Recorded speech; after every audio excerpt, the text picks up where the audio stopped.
जिंदगी चाहे कितनी भी कठिन हो जाए, तुम कुछ अच्छा कर सकते हो और उसमें सफल हो सकते हो। भौतिक वैज्ञानिक, खगोल वैज्ञानिक, इंग्लिश थ्योरेटिकल फिजिसिस्ट और cosmologist sir Stephen William Hawkings ने यह बात सिर्फ कही ही नहीं बल्कि पूरी दुनिया के सामने साबित करके दिखाई है।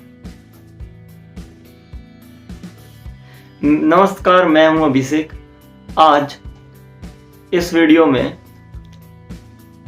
मैं आपको स्टीफन हॉकिंग सर की कुछ बातें शेयर करने वाला हूं, जिनको अगर आप फॉलो करते हो तो सक्सेस आपको फॉलो करेगी। चलिए, सबसे पहले मैं आपको उनका ब्रीफ इंट्रोडक्शन दे देता हूं। 8 जनवरी 1942 में ऑक्सफोर्ड, यूनाइटेड किंगडम में उनका जन्म हुआ। इत्तेफाक देखिए कि ठीक 300 साल पहले 1642 में महान वैज्ञानिक गैलीलियो का इसी दिन निधन हुआ था और 14 मार्च 2018 में इन्होंने दुनिया को कैम्ब्रिज, यूनाइटेड किंगडम में अलविदा कह दिया। और इत्तेफाक यहां भी था कि एल्बर्ट आइंस्टीन का जन्म इसी दिन 1879 में हुआ था। इस पीरियड के दौरान इन्होंने पूरी दुनिया का नजरिया बदल दिया। 1974 में इन्होंने साइंस की दुनिया को हिलाकर रख दिया जब इन्होंने ब्लैक होल्स के बारे में अपनी डिस्कवरीज को दुनिया के सामने रखा। इन्होंने बताया कि ब्लैक होल्स कुछ ऐसी रेडिएशंस एमिट करते हैं जिन्हें स्पेशल इंस्ट्रूमेंट्स के थ्रू डिटेक्ट किया जा सकता है।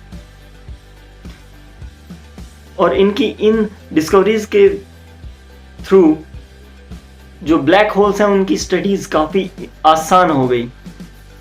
यहां तक कि एल्बर्ट आइंस्टीन ने भी ये कहा था कि ब्लैक होल्स पूरी तरह से ब्लैक होते हैं क्योंकि उनसे लाइट भी एस्केप नहीं कर सकती।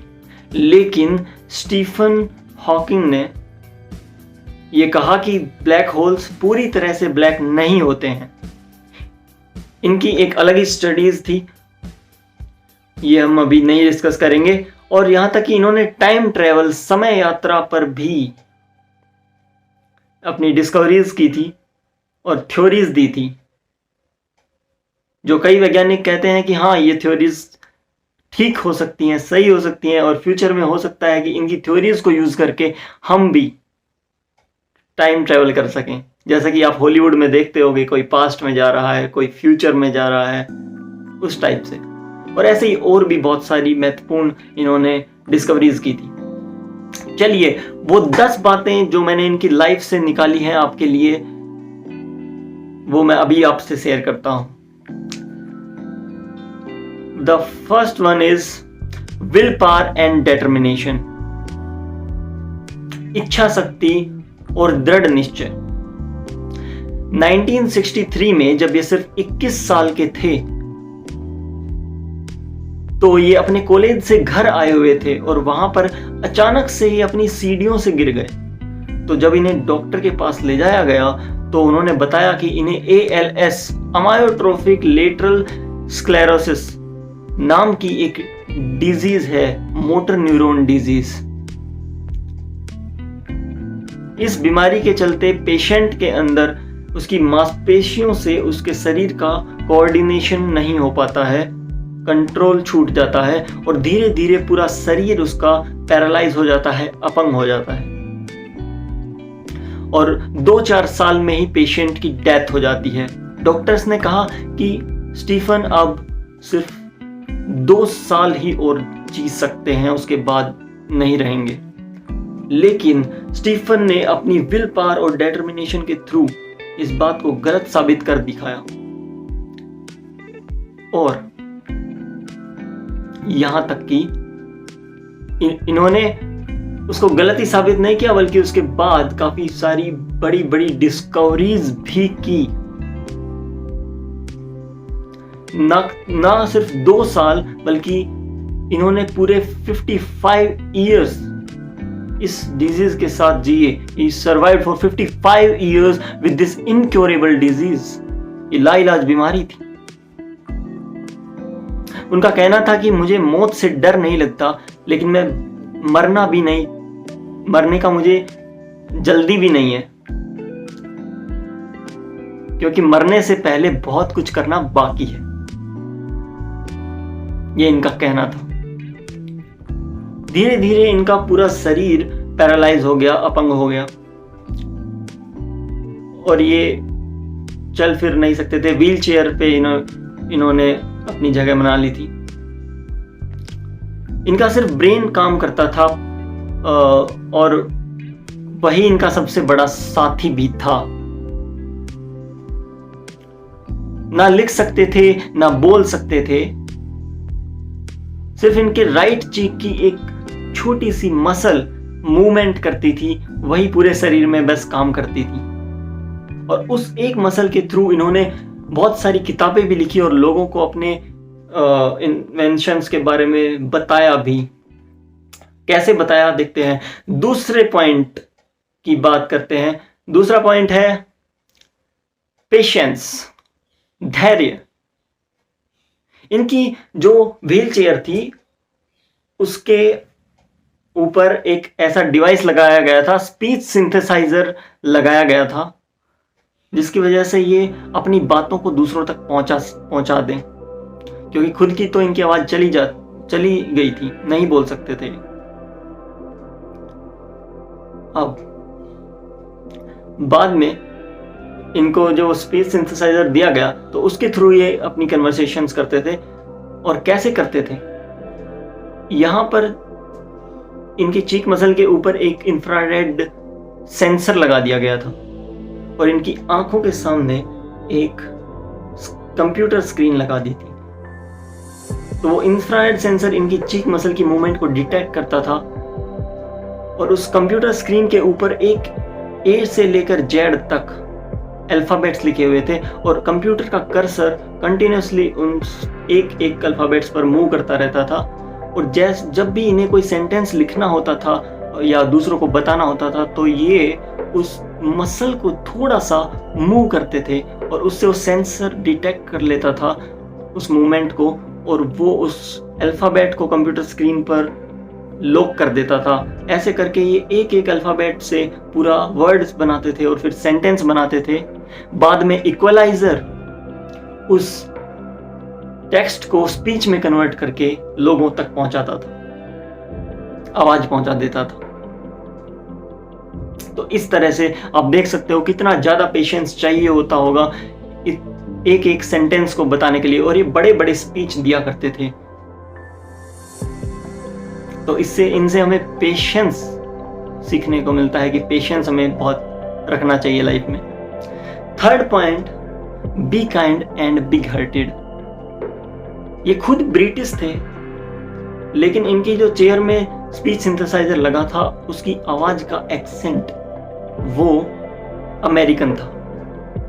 जैसे आजकल गूगल का अलेक्सा है और अमेजन का अलेक्सा है और गूगल का असिस्टेंट है, गूगल असिस्टेंट, उनकी अपनी अपनी आवाज है। उसी तरह से इनकी चेयर का जो स्पीच सिंथेसाइजर था उसकी एक अलग एक्सेंट थी, आवाज थी, वो अमेरिकन थी। तो इन्होंने कभी भी ये नहीं कहा कि उसे चेंज करो, ब्रिटिश बनाओ उसे, ऐसा कभी इन्होंने नहीं कहा। तो इससे हमें ये पता लगता है कि ये बड़े दिल के इंसान थे। और धीरे धीरे उनकी जो आवाज थी वो इतनी फैमिलियर हो गई थी लोगों के बीच की, वो पहचान जाते थे उसको सुन के कि हाँ ये स्टीफन हॉकिंग कोई स्पीच दे रहे हैं। अब आता है चौथा पॉइंट, जो है कि नेवर फॉरगेट टू स्माइल। कभी भी हंसना मत भूलिए। आप इनकी कोई भी वीडियो उठा लीजिए, कोई भी स्पीच उठाकर देख लीजिए, इंटरनेट पर मिल जाएंगे। कभी भी ऐसा नहीं लगा कि ये नर्वस हैं और अपने शरीर की वजह से परेशान हैं। ये हमेशा एक स्माइल रखते थे हर स्पीच में, अपने चेहरे पर थोड़ा सा मुस्कुराने की कोशिश करते थे। और इसी तरह से इन्होंने अपनी लाइफ को बड़ी ही जो भी परेशानियां थी उनको दरकिनार करके एक स्माइल के साथ बड़े बड़े कारनामे कर दिखाए दुनिया को। आप भी इसी तरह से हंसते रहिए और अपनी लाइफ में कुछ बड़ा कर जाइए। Fifth point is share knowledge, ज्ञान बांटिए। स्टीफन पहले से ही काफी फेमस थे, लेकिन 1988 में इनकी एक बुक पब्लिश हुई जिसका नाम था a brief history of time. इस बुक में इन्होंने बिग बैंग से लेकर ब्लैक होल तक सभी बातें उसमें शेयर की, उनकी नॉलेज। और ये बुक उस टाइम की बेस्ट सेलर बुक बन गई और इसने सारे रिकॉर्ड्स तोड़ दिए इस बुक ने। इनका एक सपना था कि मैं एक ऐसी बुक लिखूं जिससे हर इंसान आसानी से समझ सके उनकी बातों को, और इस बुक से इनका ये सपना पूरा हुआ। बाद में इन्होंने और भी बहुत सारी बुक्स लिखी पैरालाइज होने के बाद ही, जिनमें से Brief Answers to the Big Questions and the Grand Design etcetera etcetera, इस तरह की और भी बहुत सारी फेमस बुक्स इन्होंने लिखी उस मसल के थ्रू। अब आता है नेक्स्ट पॉइंट, सिक्स्थ पॉइंट, जो है इन्वेंट। 16 साल की उम्र में ही इन्होंने अपने मैथ्स टीचर की मदद से एक टेलीफोन और एक घड़ी के टुकड़ों से एक पूरा कंप्यूटर बना दिया, एक पूरा कंप्यूटर। तो इनसे हमें पता चलता है कि ये बचपन से ही इन्वेंट करने के बड़े ही शौकीन थे। तो आप भी अगर इन्वेंशन नहीं करते हो तो करना शुरू कर दो। अब आता है अगला point, seventh point is think about the world and work for its welfare. इन्होंने दुनिया को बताया कि न्यूक्लियर वॉर्स, महामारियां, पॉपुलेशन एक्सप्लोजन, क्लाइमेट चेंज और आर्टिफिशियल इंटेलिजेंस ऐसे कारण हैं जो दुनिया को अंत तक ले जाएंगे, अर्थ को तबाह कर देंगे। इनका मानना था कि 1000 साल तक ही इंसान और रह सकता है इस अर्थ के ऊपर, उसके बाद ये अगर ऐसा ही चलता रहा तो रहने लायक नहीं बचेगी। और इसी कारण हमें एक नया प्लेनेट ढूंढना पड़ेगा सर्वाइवल के लिए। और आप देखते होंगे कि नासा और इसरो दूसरे प्लैनेट्स को अभी सर्वाइवल के लिए टेस्ट कर रही हैं, वो इन्हीं कारणों से। चलिए अगला पॉइंट है, बहुत ही इंपॉर्टेंट है, 8th point, don't depend on others. जब भी कोई स्टीफन से मिलना चाहता था तो उन्हें लगता था कि यार हो सकता है वो पता नहीं कैसी कंडीशन में हो और सिर्फ एक दिमाग ही होगा व्हीलचेयर पर रखा हुआ। उन्हें थोड़ी दया और सहानुभूति आ जाती थी उनके प्रति। लेकिन जब वो उनसे मिलते थे तो स्टीफन हॉकिंग को देखकर उन्हें लगता था कि नहीं, ये एक ऐसे इंसान है जिन्हें किसी की सहानुभूति की जरूरत नहीं है, इन्हें किसी की दया की जरूरत नहीं है, ये अकेले ही अपने दिमाग से पूरा संसार बदल सकते हैं। जब वो उनसे मिलते थे तब एहसास होता था। अब नेक्स्ट पॉइंट है 9th point, that anyone can become extraordinary, also you can.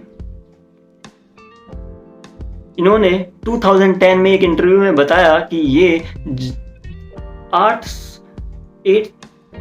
साल के जब थे तो तब तक 8 साल तक तो इन्हें पढ़ना भी नहीं आता था ढंग से, और ना ही इनकी हैंडराइटिंग इतनी अच्छी थी। और यहां तक कि जब ये ऑक्सफोर्ड गए तब तक, ऑक्सफोर्ड जाने तक इनका लेजीपना नहीं गया था। ये बहुत ही लेजी थे, लेजी स्टूडेंट थे, ऐसा इन्होंने खुद बताया है। लेकिन इन सब के बावजूद भी इन्हें क्लास में, स्कूल में एल्बर्ट आइंस्टीन से कंपेयर किया जाता था। क्यों? क्योंकि इन्होंने अपने आप को इतना नॉलेजेबल बना लिया था कि इन्हें स्पेस साइंस और यूनिवर्स की बहुत ही अच्छी समझ हो चुकी थी। इसलिए, और अगर आप भी चाहते हैं एक्स्ट्राऑर्डिनरी बनना तो अपनी नॉलेज को बढ़ाइए। अब आता है बहुत ही इंपॉर्टेंट पॉइंट, मेरा लास्ट पॉइंट, जो है never give up on your dreams, always follow your dreams. 2007 में इन्होंने इच्छा जताई कि ये स्पेस में जाना चाहते हैं, और इन्होंने ये इच्छा तब जताई जब इनका पूरा शरीर हैंडीकैप हो चुका था, और ये गए स्पेस में और वापस आए सही सलामत अपना सपना पूरा करके। इनकी एज भी हो चुकी थी, ये हैंडीकैप भी थे, पैरालाइज थे, उसके बावजूद उन्होंने ये सब कर दिखाया। तो आप भी अपने ड्रीम्स को कभी मत छोड़िए, फॉलो करिए उनको। तो ये थे 10 वो पॉइंट्स जो आप फॉलो कर सकते हैं। अब आता है, रुकिए, अब आता है लास्ट पॉइंट।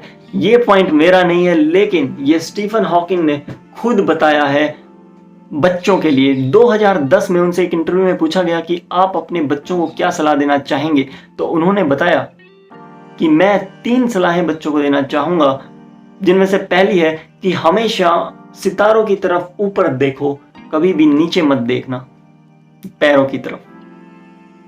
दूसरा, काम करना कभी मत छोड़ना, क्योंकि काम हमें जिंदगी का अर्थ और उद्देश्य बताता है, जिसके बिना जीवन व्यर्थ है। तीसरा, अगर किस्मत से तुम्हें तुम्हारा प्यार मिल जाए तो समझना कि वो रेयर है, उसे कभी भी मत छोड़ना। ये 3 पॉइंट इन्होंने बताए थे, मैंने हिंदी में आपको बताए हैं। जी हाँ, यही था। अब एक बात और भी है इनके लिए, इनका फेमस बात है कि इन्होंने ये भी कहा था कि the biggest mystery he couldn't solve was women. ये भी इन्होंने कहा था। तो दोस्तों, यही 10 पॉइंट्स थे जो मैंने आपको इनकी लाइफ से निकाल के बताए हैं, और मुझे पक्का उम्मीद है कि ये आपको जरूर कुछ हेल्प करेंगे आपकी लाइफ में सक्सेस पाने के लिए। चलिए एक बार दोबारा ये 10 के 10 पॉइंट्स में रिपीट कर रहा हूं। पहला पॉइंट था will power and determination.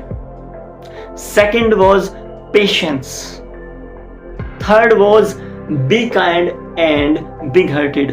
Fourth, never forget to smile. Fifth, share knowledge. Sixth, invent. Seventh was think about the world and work for its welfare. 8th, willpower and sorry, it was first. 8th was don't depend on others. Yeah. And 9th was anyone can become extraordinary.